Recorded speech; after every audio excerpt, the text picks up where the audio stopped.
when I quit drinking, if I sat on the couch and watched The Bachelor, that was going to be a bit difficult. So I didn't sit on the couch or watch The Bachelor. I sat in my bedroom and I used my laptop. I have no association with alcohol and my bedroom and the laptop. So I think changing your environment and being aware of what these triggers and cues are is going to help reduce the amount of cravings. Welcome to Salad with a Side of Fries. I'm your host, Jenn Trepeck, talking wellness and weight loss for real life. We're here to clear up the myths, misinformation, bad science, and marketing to teach you how to eat and how to cheat. Are you ready? I'm having salad with a side of fries. Hey friend, welcome back to Salad with a Side of Fries. I'm Jenn Trepeck, your host and health coach, here with you every week for Wellness Without the Weirdness. Today, we're in for part 2 of Dry Beyond January. So if you missed last week, not to worry, it's all there for you. Last week, we discussed the health benefits of living alcohol-free, taking Dry January and continuing on.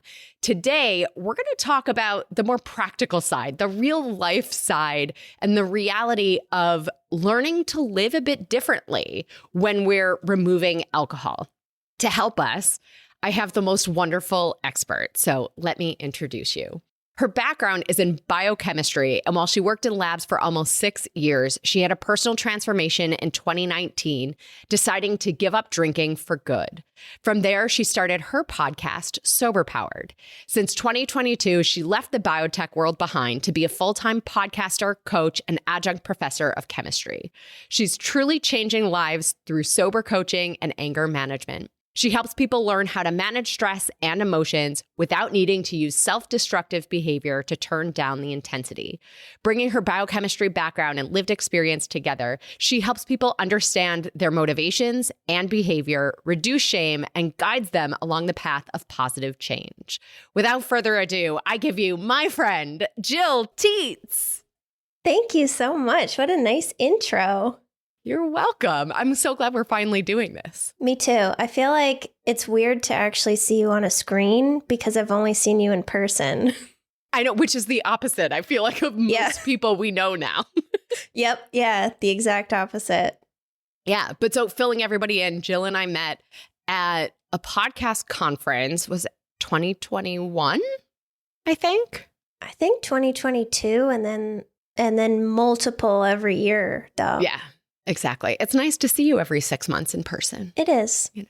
Yeah. Well, and I'm honored to have you here and for you to share all of your wisdom with our Salad with a Side of Fries community. Yeah, I'm really excited too.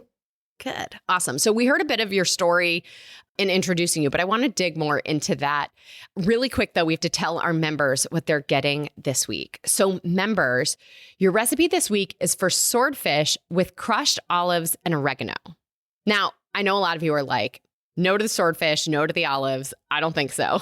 Hear me out, all right? If you don't like olives, do something else. Like tomatoes would actually be really delicious with this. And swordfish is really like not fishy and a meatier fish. So like if you're new to fish, swordfish is a really good one if you are used to other kinds of poultry. So I highly recommend this one.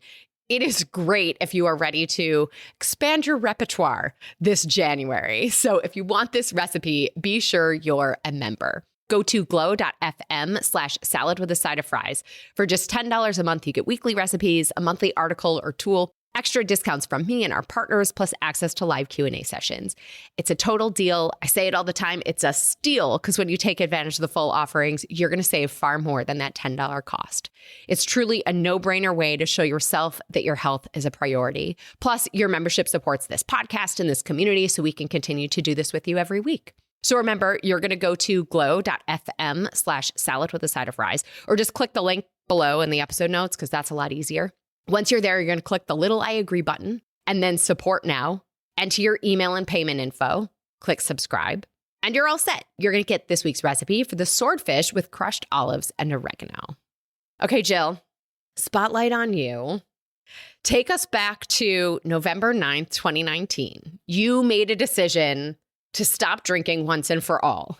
So What was different in that moment than other times that you tried to moderate your drinking or thought that it was going to be different? Yeah, that's a really good question, actually. I think that's a very important question. What was different when I finally made the decision for real? I think the biggest difference is that I really understood and accepted that I couldn't change the way that I drink. In the past, I thought that there was always hope, that one day, if I reset my tolerance or took a long enough break, maybe I'd be able to figure it out. But I had taken breaks before and learned things during those breaks. And I finally understood what drinking was doing to me. And then when I returned to drinking, I saw that all of it came right back into my life. And I had to fight for months to get back out. But once I made the decision, I accepted that this is just the way that I drink. I could go 10 years sober and go back to drinking, and I would drink this very same way. And when I made that decision, I felt a lot of peace. I felt free. It was scary. Yeah. It's very scary to quit drinking when it's your favorite thing in the whole world, but I felt hope that the suffering could be over. It's a lot. And I guess one of my questions, because I can imagine somebody listening and saying, I don't know that I'm in the same place, right? What do you see as the difference between the person whose best choice is potentially to moderate their drinking and the person who's best served by really eliminating alcohol altogether? Yeah, I think if you're wondering, then you are somebody that can't really moderate. That's fair. I think it's just as simple as that. Like, people that can moderate just do and live their lives. It's like someone said to me once, I don't spend time wondering if I'm a frog. I just know I'm not. And that's kind of where it's at with drinking too. Like, if you're wondering, there's a really good reason. It's because deep down you know the truth. Yes, we would all love to live the dream of being able to moderate, but you can't control how much alcohol satisfies you. Like, a lot of people want to have that one drink that they romanticize, either on New Year's Day, at their wedding, at their kid's wedding, in France, whatever. But if you think about all the times you've had one drink, like, was that really actually satisfying? Or did you just want more from that? So I think it's really about understanding the way that you drink is just the way that you drink. Like, you're not choosing to do that, so you can't choose to not do it. It's a really interesting perspective and way to think about it. And, there's so much biochemistry involved, right? And we talked a bit about that last week. And I think when it comes to alcohol and food, there are so many similarities in terms of the piece where our best intentions, right, versus trying to fight that biochemistry, right? And then the other piece too, I think, is the shame of telling yourself you're going to do something and then maybe not sticking with it.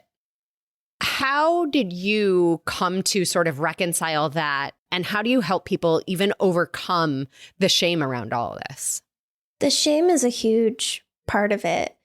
And that's what kept me fighting to figure out how to moderate my drinking, because I didn't want to take on the label of being an alcoholic. Because when you think of an alcoholic, you think of a weak-willed loser who ruined their whole life because they like to drink too much, they're selfish, all of that kind of stuff. And many of us know that's not true, but that's the general public perception. So I was really afraid of being labeled and judged.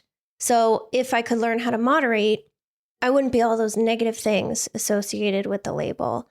But then you keep trying to do something that you can't do, and that gap creates a lot of shame, which makes you isolate, which makes you do it even more. What I've seen that's the most helpful is people just having a safe space to share how they're drinking. Because a lot of us, we think that we're the only ones in the history of the universe that have ever had this experience with drinking. I did too. And then one day I felt brave enough to start showing up in sober communities and actually talking about my experience. And so many comments were like, yeah, me too. And I couldn't believe it. Like, even down to the tiniest detail of my drinking, someone else has done the same thing or worse. And seeing people that I admired, like once you build relationships with others, if I'm not judging them for what they've done, like why should I judge myself anymore? So I think a big part of shame is letting it out into the light and actually getting around other people who have a shared experience, even though it's scary. Yeah. What were some of those things that allowed you to sort of feel, and not to like out you, of course, only share what you're comfortable with, but like, because I think it helps, right? Like if somebody's listening, like what's one thing that like when somebody said it to you, you were like, oh my God, it's not just me. I can give you two because the first one's kind of dark and maybe a bit extreme, although I know I'm not alone. The one that really made me feel the way I was just describing, like, wow, I'm not different, was when I started sharing about how suicidal I used to feel when I drank. And I was really scared to share it because I'm like, these internet strangers, they're going to call the police. They're going to do the 72-hour hold. Like my life is going to be ruined. And even though I was sharing, like these are past feelings that I've had. Sure.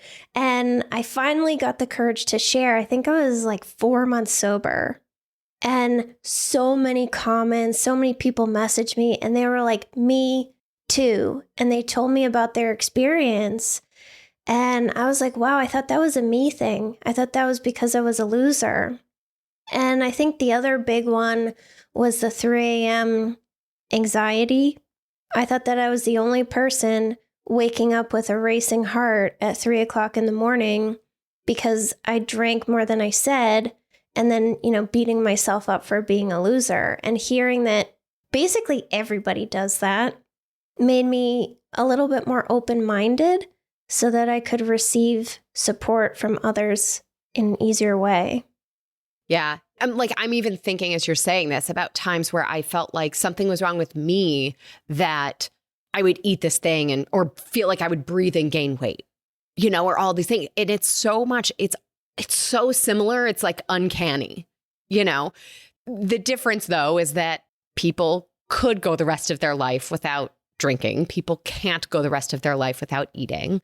And so there's a piece to that of really, it's just more complex. But one of the things that can help is, and I know you have talked about this, like you did like a 90-day sober challenge.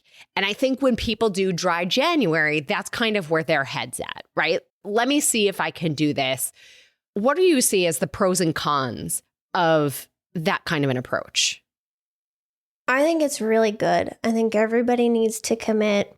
My first one was 7 days because I knew I should probably do 30, but I couldn't imagine not drinking for 30. Like it just didn't seem doable. I thought I would fail. I also couldn't understand why anyone would want to not drink for 30 days. Like, hello, I get it. Yeah. signal. So I did 7 and then I went back to drinking, but I still learned a lot in 7 days. So then the next time I took a break was for 90. So any amount of time of a break is beneficial because you're going to have to experience life without alcohol. I think the difference between 30 for something like dry January versus a 90-day break is 30 days is a lot of physical benefits. You feel better, your health gets better, your heart rate decreases, blood pressure decreases, acid reflux maybe goes away. But between days like 50 to 90, that's when you get a lot of the cognitive and emotional benefits.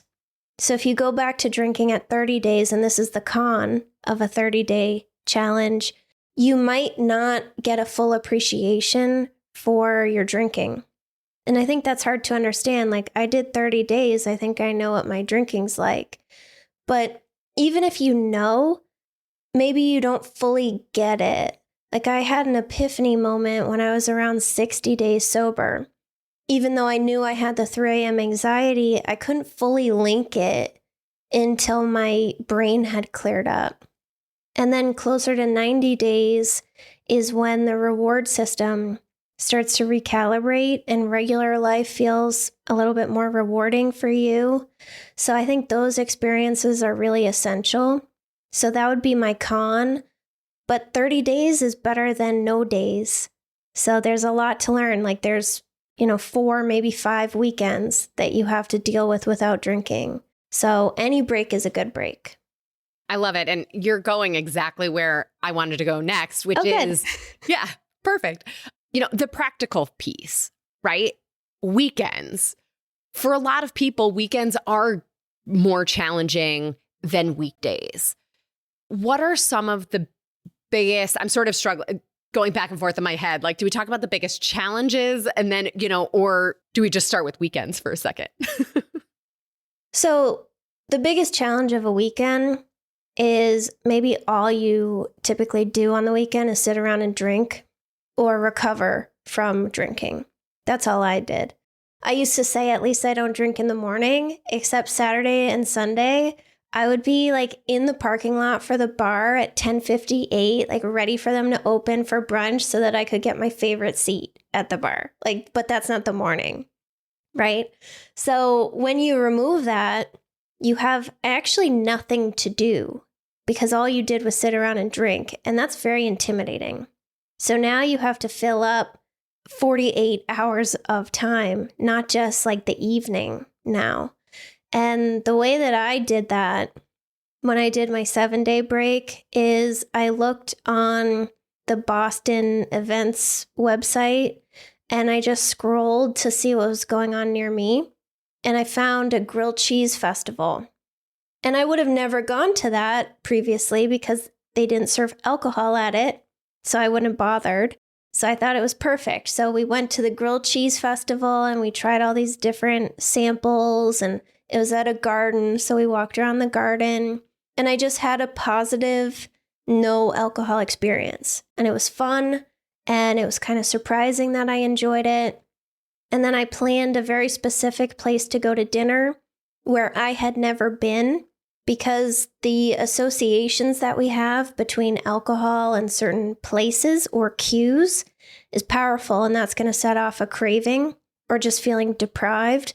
So I intentionally chose a place I had never been, that I had no drinking memories at, and we just had a nice dinner there, and it was a good memory. And I was like, wow, I can do a dinner and not drink, and it was fine.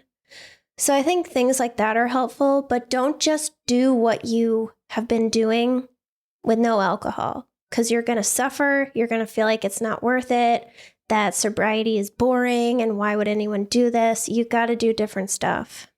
I love everything that you're sharing. I think it's so tangible. And I want to ask you about a couple other things, but I'd be remiss if I didn't pause for a second because you said we. Were you with your husband? Yes. Yeah. We is me and my husband, because he unfortunately met me right when I started drinking. Like I had started drinking a month max before I met him. I started drinking late when I was 22.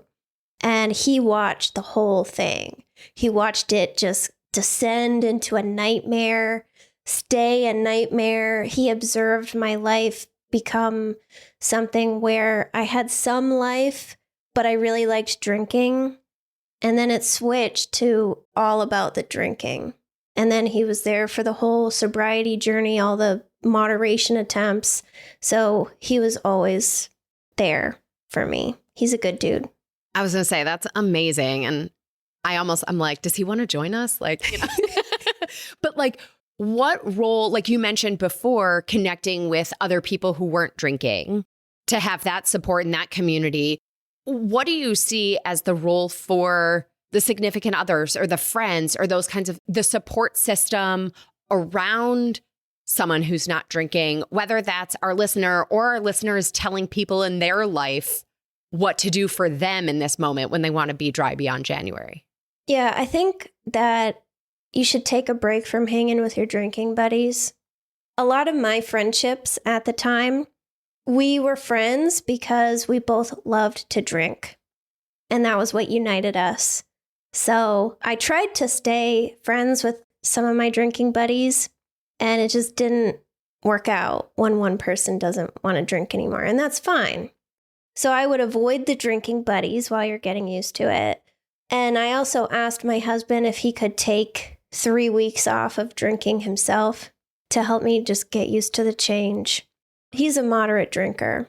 He can have half a drink and leave the rest and move on with his life. So having his support of not having to watch him do my favorite thing was very helpful. And it's scary to tell people too, because a lot of people worry that they're going to fail. Like they're the boy or girl who cried sober. And they've said it so many times and then they never follow through. So they want to keep it to themselves. But I think it's really important to tell at least one person. Could be a therapist, a coach, your significant other, a best friend, an online stranger that you met in a sober group, somebody in AA. Just to have somebody that knows.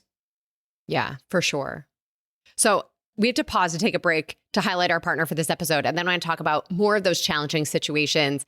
And don't let me forget, I want your take on all of the non-alcoholic beverages that are available now. All right, friends. Big thanks to Lumiere de Vie Skincare for supporting Salad with a Side of Fries. Lumiere de Vie Skincare was founded by Amber Ridinger McLaughlin in response to her own experience of mere marginal results from countless costly creams. She realized the revitalization of her youthful skin could only occur if she developed products herself. Working closely with beauty scientists and exploring the most advanced ingredients derived from the earth and sea, Amber created Lumiere de Vie, the next generation of skincare.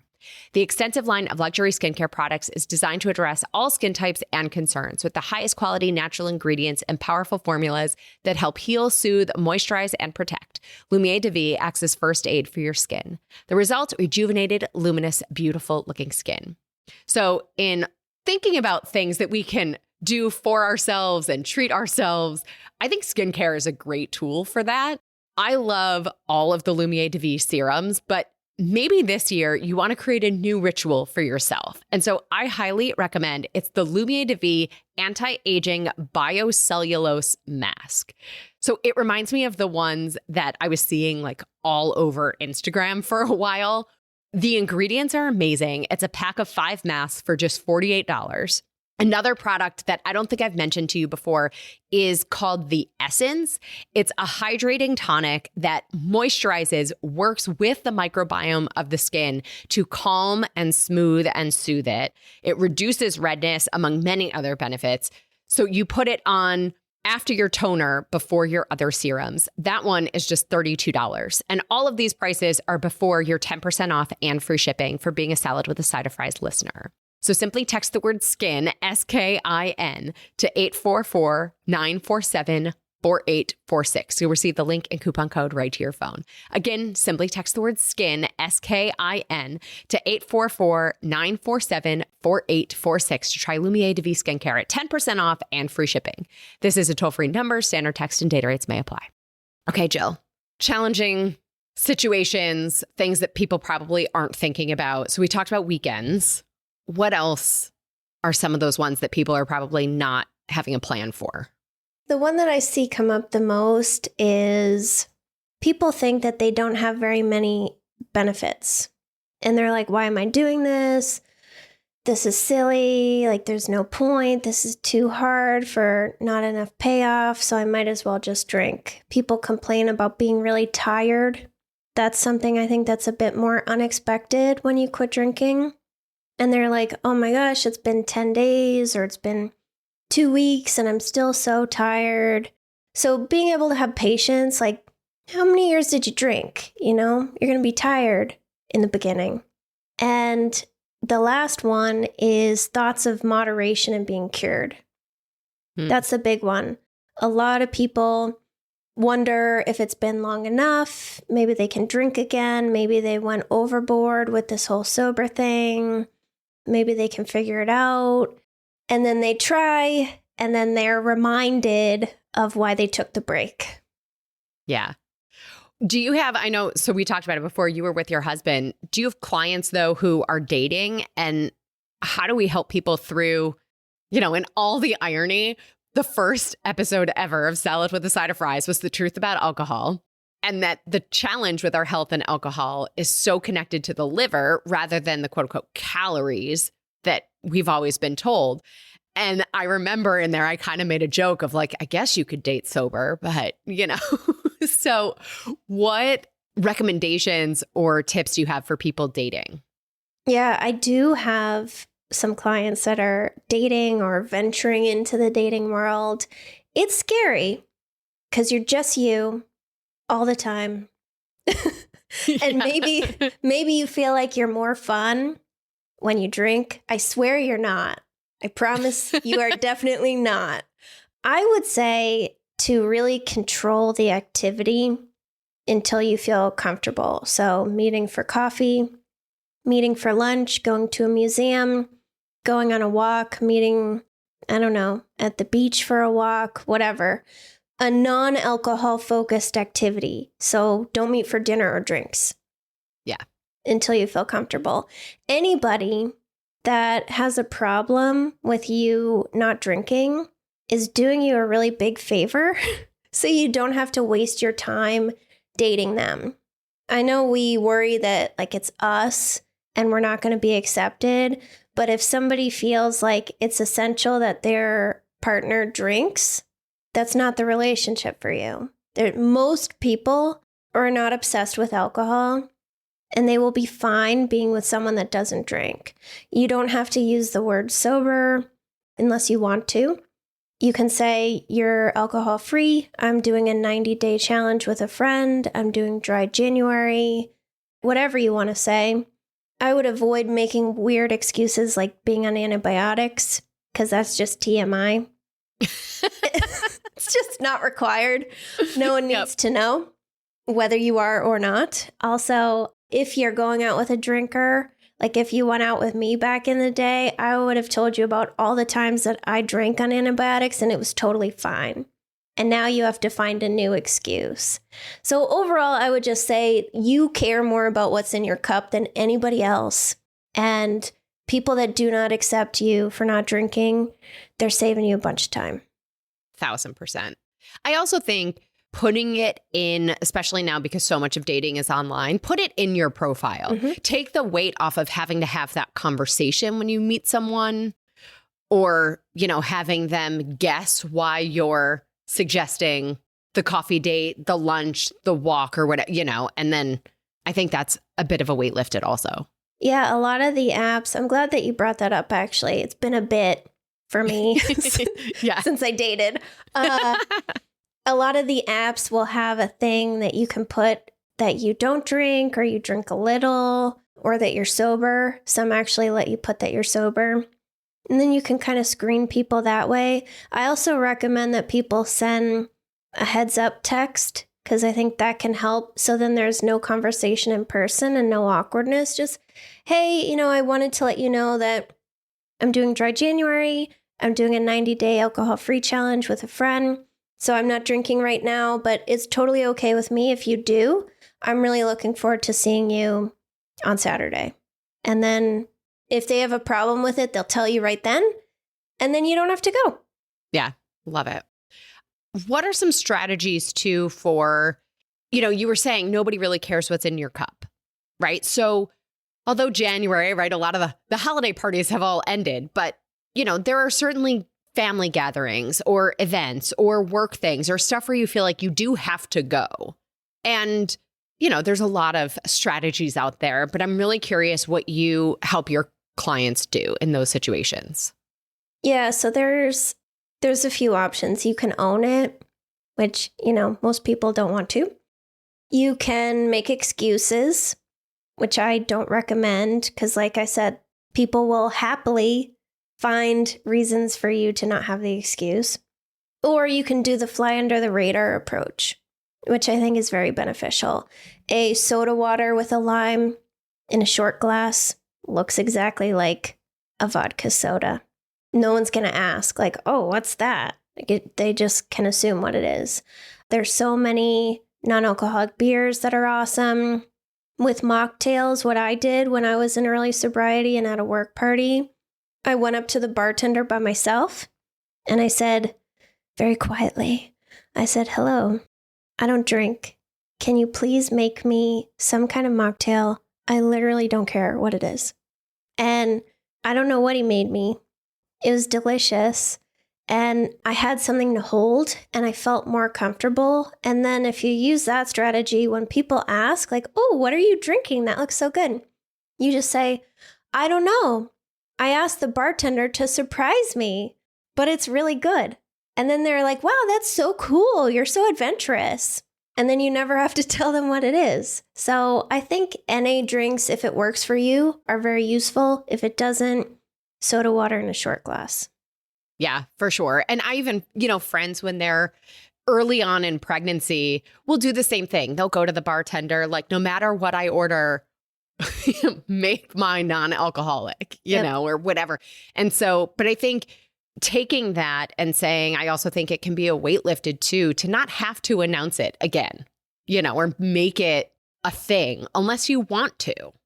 Yeah, you don't have to tell the whole world that you don't drink ever if you don't want to. The people that need to know that you want to know, you tell them when you're ready. Random acquaintances, strangers, or work colleagues, they don't ever have to know. It's not their business. Yeah, for sure. And I think, I'm curious if you see this, but I think more and more now, like there are so many more non-alcoholic options on bar menus or in restaurant menus, and certainly so many more in stores. At our Salad with a Side of Fries live event, we had Curious Elixirs. Mm-hmm. What's your take on a lot of these options that are out there? I think that they are wonderful. I think that they help a lot of people take a break or get sober that would normally suffer through it. They help us go out and be social in the beginning where we might avoid or just feel really uncomfortable. So I think that's great. The cons are, depending on where you go, not everybody is the most accepting or aware. I'm talking about the staff, not the people that you're hanging out with. And it's happened to me too. You order a Heineken Zero, you get a regular Heineken. You order a mocktail, like you order a AF Mojito, you get a regular one. So I just always encourage people, ask for the bottle or the can if you're ordering a beer so that they can pour it in front of you, or just like really hawkeye them and make sure. If you're at the bar, just watch them make the mocktail, but just be careful with that because not everybody is super aware. And then the other con is sometimes it makes people crave the real thing. So you just have to be careful. Like some people will feel a little triggered because they had an NA beer or two, but they don't have a buzz. So then they'll get triggered to have an actual one. And it tastes so similar to an actual beer that it does something to your brain. So you can get kind of like a fake buzz because your brain associates the taste with alcohol. So you can get a little bit of that, which can be triggering. If you're worried that it's going to cause a craving, or if it does, just don't do it. So I always encourage people, don't drink the NA version of your favorite drink. So I was a wine drinker. I stick with NA beers. Yeah. I think it's such a valid point to recognize that we have that biochemical response. We have that craving, reward pathway that still exists, even if we're not always feeding it. And that some of these other things can end up feeding that same pathway.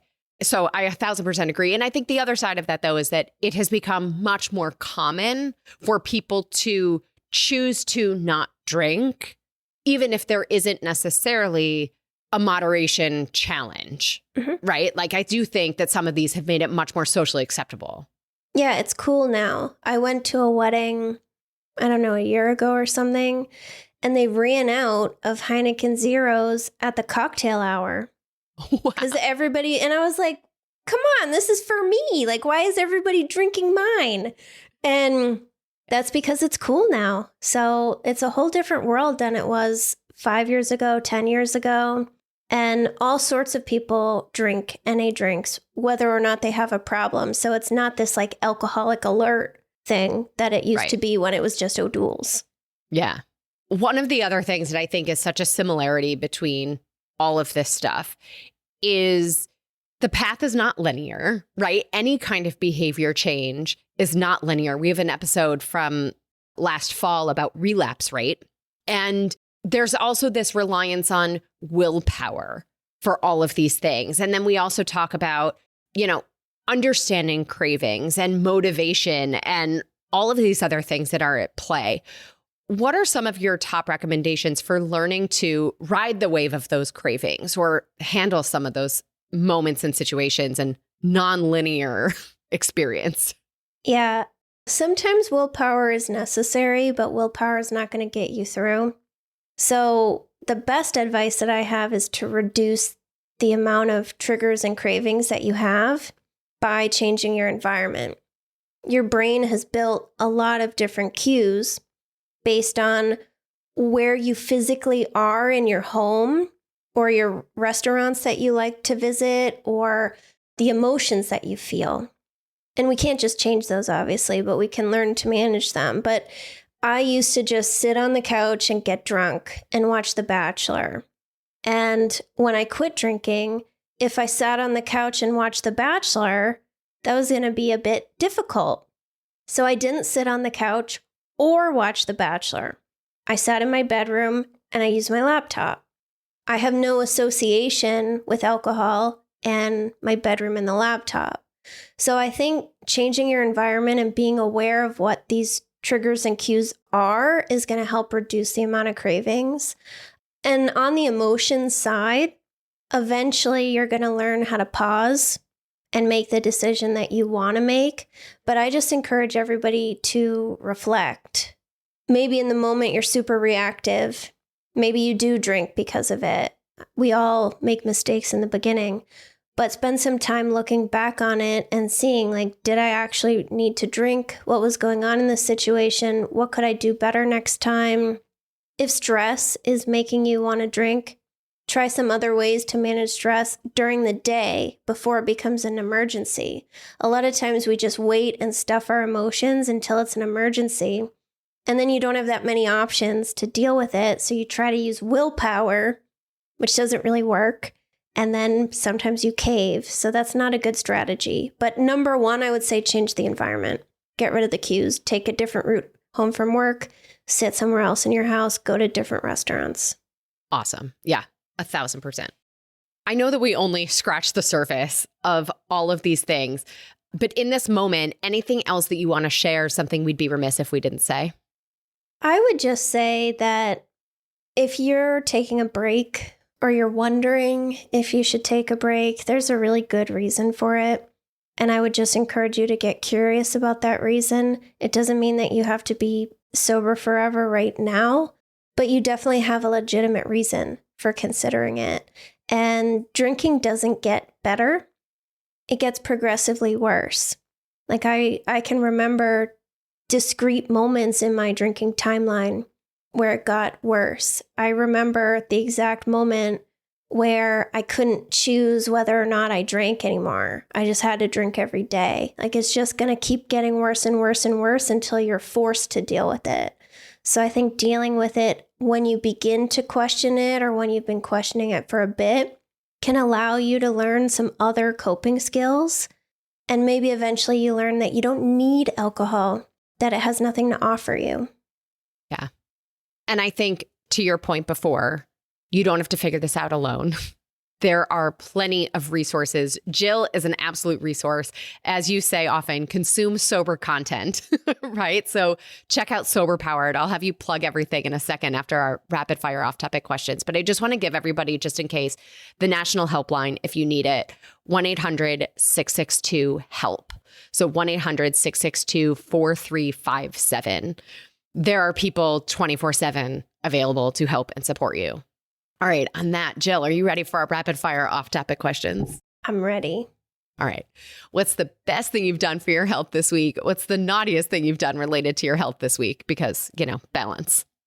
Ooh, the best thing that I have done this week. Let me see. Well, I worked out with my personal trainer twice. Nice. So I would say that was probably the best because he helps me maintain my healthy habits and I feel very accountable to him.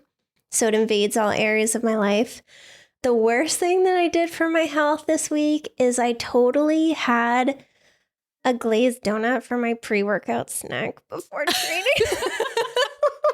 Wait, that would make me feel so gross. It didn't Bless make me you. feel gross. Okay, good. I do it I mean, like, the glazed donut I'm into, but the right before the workout is the part that I'm reacting to. well, it's like 1 hour before, and Oh, it's okay. because my trainer pushes me very hard.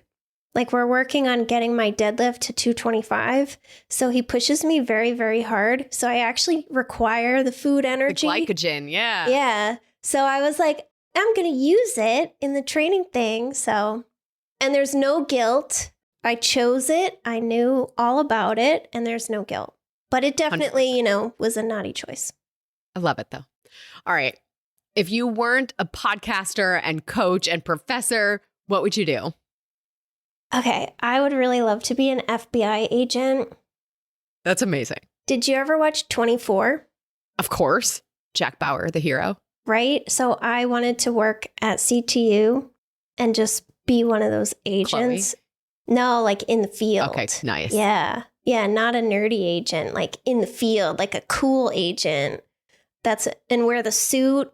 I actually have like a full black suit that I call my FBI agent suit. I love it. All right. That's as close Next as I time I get. see you in person, you're right. All right. Your favorite book on any topic other than your area of expertise, or you could give us a fiction book. These are good questions. I'm going to give you a fiction book. And can I give you two? Yes. They're very different. So I really like the author Blake Crouch. He did, if you watch Wayward Pines, I think that Okay. was him. But he has this book called Abandon, and it's about this town where everybody just disappeared one day on Christmas Day in the past. And then in the present, dad and daughter team are trying to figure out what happened, and they do figure out what happened. Ooh. Very interesting. The other one is a trilogy. It Wakes in Me, It Sleeps in Me, something along those lines. And there's three. And it's about Native American culture. So you have the women that are in power, and it's all about like the rituals and different things that they did in the tribes. And it was just fascinating. I like historical stuff a lot. Yeah. So interesting. All right. If you could cure one ailment, disease, or sickness, what would it be? These are good questions. Thanks. I mean, I guess cancer, right? Yeah. Yeah. It's popular. Second choice would be OCD because I have a family member who has That's a good one. No, I don't think anybody has said OCD. Yeah, I've observed it firsthand, and it's rough. If you were a superhero, what would be your superpower? Probably time control so that I could go in the past and the future or freeze time. But I also might really like to be invisible so that I could just kind of spy on people and just observe without being known. The invisible agent. Yes, that would be very useful for the FBI. Right? They should add that to their agenda. All right. I digress. What's your biggest pet peeve? When my husband leaves socks on the floor. Do you want us to let him know? I've already let him know, and he has stopped doing it, but I'm ready if he starts again. There you go. All right. Last one. In your opinion, what's the next frontier in wellness? I think obesity is a huge discussion right now, and also lack of activity. So I think those are very important. And I think we're going to see a lot more of that, not just with Ozempic and those other weight-related drugs, but just with lifestyle change and helping people. Because it's not a choice, just like with drinking.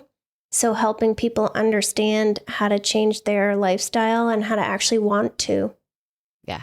Well, that's why we're here, right? That is salad with a side of fries. So thank you for that. And thank you so much for being here. Tell everybody how to connect with you, where to learn more about everything you do. Yeah, so my podcast is called Sober Powered. So that's my best work. My website's also Sober Powered. And social media, all the places. And we'll put links to everything in the episode notes. I just truly appreciate your time, your generosity, and sharing your story and helping everybody here. So thank you. Thank you. All right, friends. On Friday in this week's Nutrition Nugget, our bite-sized bonus episode is all about Chick-fil-A. I know. So yes, the fast food restaurant. So I heard great feedback from the one we did on Panera. And I figured as our next one, let's look at the top selling fast food restaurant, which is Chick-fil-A. So what are our best options there? Are their nuggets really the best out there? We're going to look into it on Friday and this week's bonus episode, Nutrition Nugget. Be sure wherever you're listening, click the plus sign or the follow button, and then your app will alert you when it goes live on Friday morning. Well, friends, I'm your host, Jenn Trepeck. Connect with me on Instagram or all social media. I am at Jenn Trepeck, JennTrepeck. Website is asaladwithasideoffries.com. Pick your platform, send a message. I love hearing from you. So wherever is easy for you, send your takeaways, your ideas, your questions. This is also on any platform, sending a message, the easiest way to learn more about working with me as your health coach. Gillian Tietz, thank you again for joining us for this week's episode. And friends, if you are not already, join our membership program by going to glow.fm/saladwithasideoffries to show your support for this podcast, this community, and most importantly, support your health. You'll get this week's recipe for the swordfish with crushed olives and oregano. So until next week, living dry beyond January might not be easy in every moment, yet you can do it. You can keep going. Well, friends, that's it for today's episode of Salad with a Side of Fries.